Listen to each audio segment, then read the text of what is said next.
Is ingeskakel op Groot Plaas. Op 'n Maandag gesels ons bietjie oor die nuutste landboutendense met Dr. Johnny van der Merwe van Agricultural Market Trends. Johnny, goeiemôre.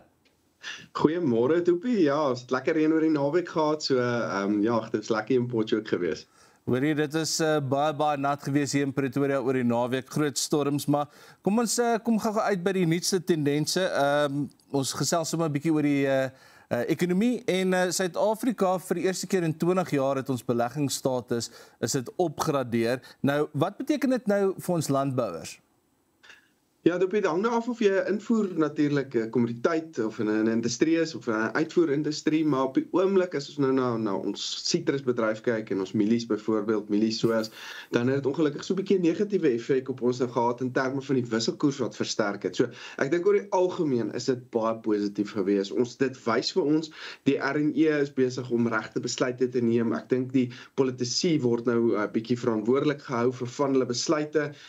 Van die korrupsie word ook nou aangespreek en ek dink stadig maar seker is hierdie skip besig om te draai. Ons is besig om die regte goed beleggings te belê. Die mini-begroting het baie positief uitgekom en toe het ons nou natuurlik gesien dat Standard & Poor het ons krediet gradering het hulle opgegradeer die eerste keer in 20 jaar en ek dink hierdie laaste Zuma years wat ons van praat is besig om nou te draai. Dit het die wisselkoers vir so tydelik onder die R17 laat beweeg.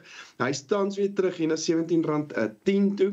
Maar weer eens, dit het so tydelike druk en natuurlik op ons mieliepryse ook gesit, maar ek dink die verwagting is dat ons moontlik volgende jaar verder afgegradeer kan word, aangesien die uitkyk positief is. So ek is baie versigtig optimisties vir waarheen Suid-Afrika op pad is. So ek dink is dan goeie nuus vir ons soos ons in 2026 ook in beweeg. Johnny, ons het laasweek het ons so vinnig daaraan geraak, die laaggraanpryse. Boere is effens bietjie ge-worried oor wat daarso aangaan. Nou, wat is die nuutste gebeure daarso met die graanpryse? Ja, ons het nou gesien, ons beweeg maar baie op uitvoerpariteit prys tans en dis hoekom ek nou spesifiek bietjie oor die wisselkoers ook in die begin gepraat het, aangesien die wisselkoers ook 'n deel uitmaak van ons pariteitsom. So en die wisselkoersbeweging is dan ook een wat ons nou in ag moet beneem. Maar ons het gesien die laaste maand of 2 het ons dan na uitvoerpariteit te beweeg vir mielies en vir sojas en ons beweeg baie naby aan die Amerikaanse, die CBOT pryse tans. So ons moet nou kyk wat natuurlik in Amerika aangaan. Hulle het die shutdowns, die Engelse woord kan gebruik, die Amerikaanse regering is weer oopgemaak laasweek en ons het nou weer baie verslae gesien of baie inligting gesien wat daar uitkom. Die WASDE verslag is Vrydag gepubliseer wat vir ons verhandelaars of ons handelaars bietjie meer inligting gegee het in Amerika ook en wat natuurlik goeie nuus is en daar is nou hulle nuutste mielie-opbrengs. Ek dink dit was die groot een waarna almal gekyk het. Die verwagting is dat hulle mielie of hulle korn-opbrengs baie afwaarts sou gekom het hier na 183-84 bushels per acre. Hulle het agter die USDA uitgekom op 186 bushels per acre.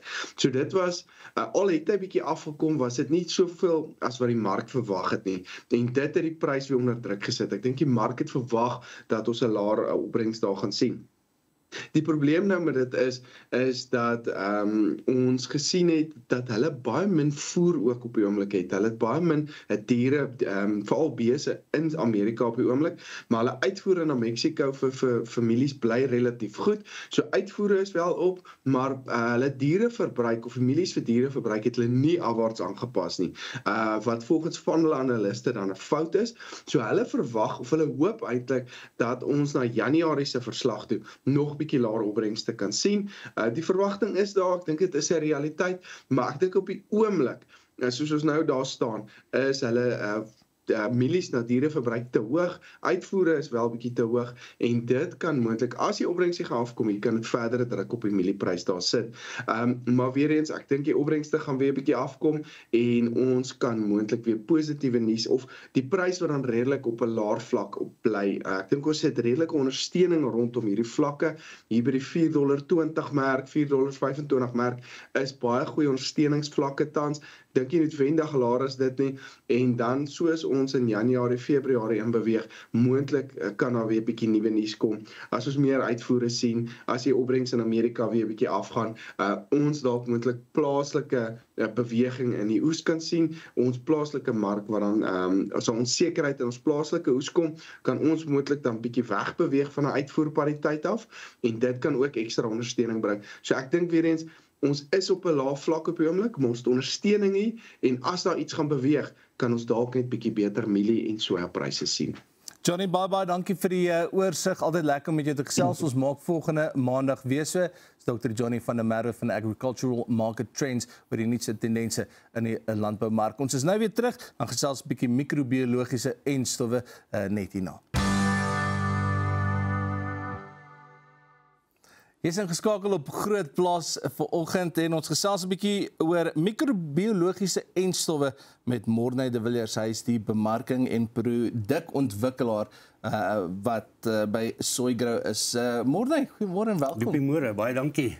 So, kom ons begin net gou eers by die begin, microbiologiese enstowwe. Kan jy vir ons uitbrei wat presies is dit? Ja, microbiologiese enstowwe is alles lewendige bakterieë en swamme. Dit kan veilig reg deur die seisoen toegedien word vanaf plant tot en met oes met geen toksiese residue of weerhoudingsperiodes. Nou, as ons nou praat oor hierdie microbiologiese enstowwe in die ondersteuning van plantgroei en veerkragtigheid, veral in hoëdruk produksieomgewings, wat presies behels dit? So microbiologiese enstowwe, soos gesê het, kan op verskeie maniere toegedien word tydens plant, as 'n saadbehandeling, direk in plantgate, direk in die plant voor. Die voordeel van microbiologiese enstowwe is dit bevorder vir jou ontkieming en daarmee saam dan 'n meer egalige plantestand, beter wortelontwikkeling, verhoogde voedingsstofopname en voedingsstofoplossing, en dan jy meer groeikragtige saailinge ook. Soygrow het nou al vir 40 jaar hierdie microbiologiese enstowwe beproef en bewys onder kommersiële verbouing in Suid-Afrika en ons buurlande. Verbouing net met chemiese bemesting en plaagdoders het 'n vlak bereik waar opbrengstengehalte begin daal as gevolg van gronduitputting en omgewingsuitputting. So ek dink beslis die toediening van microbiologiese enstowwe gaan 'n deurslaggewende faktor wees in toekomstige landbou. So as 'n mens nou dink aan wat gebeur met die saad ook, dit word konstant, word daar gekyk na hoe dit saamgestel is vir verskillende areas in Suid-Afrika, reg oor die wêreld ensovoorts. Is dit iets wat 'n mens moet met enstowwe ook moet doen, moet die enstowwe aangepas word seisoonaal soos wat die saadkwaliteit verander? Doopie, nee, ons het vir elke gewas 'n spesifieke enstof wat geformuleer is met sy spesifieke bakterieë. So op verskillende peulgewasse, 'n sojaboon enstof gaan nie noodwendig op droëbone werk of omgekeerd nie. So daar is spesifieke enstowwe ontwikkel vir spesifieke gewasse. So hoe dra lewende bakterieë en swamme in hierdie enstowwe by tot natuurlike jy weet, siekte, insek onderdrukking ensovoorts by? So Soygrow het nou vir 24 jaar het ons intensiewe proewe gedoen met alworm en swambeheer met uitstekende resultate. Ons het 24 jaar se data, statistiese data met goeie resultate. Al ons beheer, swam en insekte en alwormbeheer sluit perfek in by konvensionele beheer. Dit het die voordeel, soos ek sê, daar's geen residue nie. Biologie het al bewys ook dat dit beter resultate kan lewer as slegs chemie alleen. En die voordeel van ons het intensiewe boere wat net biologie of nie net biologie gebruik, maar biologie begin inskakel in hulle programme en wat baie goeie resultate daarmee het.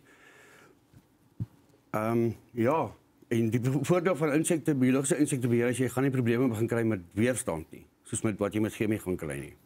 Baie van die boere en baie van die mense met wie ons al gesels het op hierdie program wil juist bietjie wegbeweeg van hierdie chemiese afhanklikheid. Hulle wil kyk of hulle dit kan verminder in hulle boerdery. Hoe kan 'n holistiese biologiese program hierdie oorgang ondersteun tussen terwyl jy nog steeds hoë opbrengste kan oplewer? So ja, biologie op sojabone is bewys oor jare. So enstof kan, as dit korrek toegedien word, basies vir al die stikstofbehoeftes van 'n sojaboonplant kan dit aan voorsien, maar met ons proewe het ook bewys as jy biologie korrek toedien op mielies kan enstof vir al die stikstofbehoeftes van 'n mielieplant kan dit ook aan voorsien. So as ons nou praat oor vloeibare en poeieragtige enstowwe, dit word wyd gebruik veral soos wat jy genoem het in peulgewasse. Hoe presies verbeter hierdie produk biologiese stikstofbindings en algehele grondvrugbaarheid? Dr. Mart Farina van die Departement Landbou, wat nou bekend staan as die LNR, het vir baie jare proewe gedoen waar mielies en sojas in wisselbou geplant is. En hulle het gesien dat mielies na sojabone, as die sojabone korrek geënt was, baie beter presteer het en dat hulle behoefte aan chemiese bemesting, stikstofbemesting verminder. Maar Soygrow se produkontwikkeling het op mielies die teendeel ook gewys, die teenoorgestelde dat mielies beter presteer na sojas, maar dat sojabone ook beter presteer na mielies, indien mielies korrek behandel is met microbiologische enstowwe en dat jou behoefte aan chemie kan verminder na dit. So, hoeveel van hierdie navorsing wat julle nou al gedoen het in hierdie bewys 100% dat 'n mens gaan alles hê wat jy nodig het in terme van die swambestuur en die siektes ensovoorts in jou gewasse, maar dat jy ook jou opbrengs gaan hou of kan verbeter? Al die proewe het gewys met biologie laat opbrengs en gehalte verbeter. Alwermonderdrukking, ons weet chemische alwermdoders is baie skadelik. Met alwermonderdrukking kan jy die dosisse verminder van chemie, biologie daarbij in die program inbring, jy het nog steeds beter gehalte en opbrengs as net met chemie alleen. As ons nou praat oor wat dit doen aan jou grondgehalte oor seisoene, chemies probeer ons wegbly van, want jy weet dit bly bietjie langer in die grond en so voort. Met die biologiese enstowwe wat julle daarso het, is dit gesonder vir die grond en vir gewasse wat aangeplant gaan word? 100%, dit is natuurlike lewendige bakterieë, dit is glad nie toksies nie, daar is geen weerhoudingsperiodes nie. Jou grondvrugbaarheid bou met jare op, hoe meer jy die biologiese produkte gaan toedien, hoe langer gaan die bene daarvan vir jou word. En dit is ook nie iets wat, kom ons sê met die baie reën wat ons nou onlangs gekry het, wat gaan uit jou velde uitspoel en in die riviere gaan opplant en dit kan moeilikheid maak iewers anders nie. Nee, dit is glad nie skadelik vir die omgewing nie en ons werk nie op die grond, ons werk op die plant. So ons bakterieë koloniseer jou wortels. Jou wortels gee afskeidings van die bakterieë voed en solank wat die plant aan die gang is, bly daar bakterieë lewendig en hulle werk vir jou. So die herstel van natuurlike grond en plant mikroflora word 'n belangrike volhoubaarheidsdoelwit vir baie mense. Hoe help microbiologiese enstowwe mettertyd om gesonde grond-ekosisteme te herbou? Doopie nou aan die rivier waar mielies en koring intensief in gewissel word, het Fusarium so toegeneem dat die opbrengste en die gehalte drasties begin afneem het. Daar's geen chemie beskikbaar teen Fusarium nie. Ons het begin proewe doen met microbiologische enstowwe en na 3 jaar het ons gesien dat die Fusarium suksesvol kan onderdruk indien jy die microbiologische enstowwe in 'n program korrek toedien. Na die eerste jaar van toediening van die microbiologische produkte op mielies en koring het die opbrengste begin normaliseer en gehalte weer beter begin word. So daar's definitief 'n plek om die siektes te onderdruk met chemie en dan jou grond op microflora te verbeter en die grondgesondheid ook te verbeter. So waar in jou proses sal jy dan nou hierdie enstowwe insit? Belangrik begin met dit as op 'n saadbehandeling, veral in die besproeiing doen ons saadbehandeling en plantvoer om meer bakterieë in die grond te sit en jy kan dan ook natuurlik weer bykomende of nog addisionele toedienings doen deur spulpunte. Morney, baie dankie vir jou tyd vanoggend. Morney de Villiers, bemarking en produkontwikkeling by Soygrow. Dit is al waarvoor ons tyd het vir vanoggend op Groot Plaas. Ons hoop jy lekker saad ons gekyk en iets geleer. Sterkte met die week vorentoe en dan kyk ons weer môre.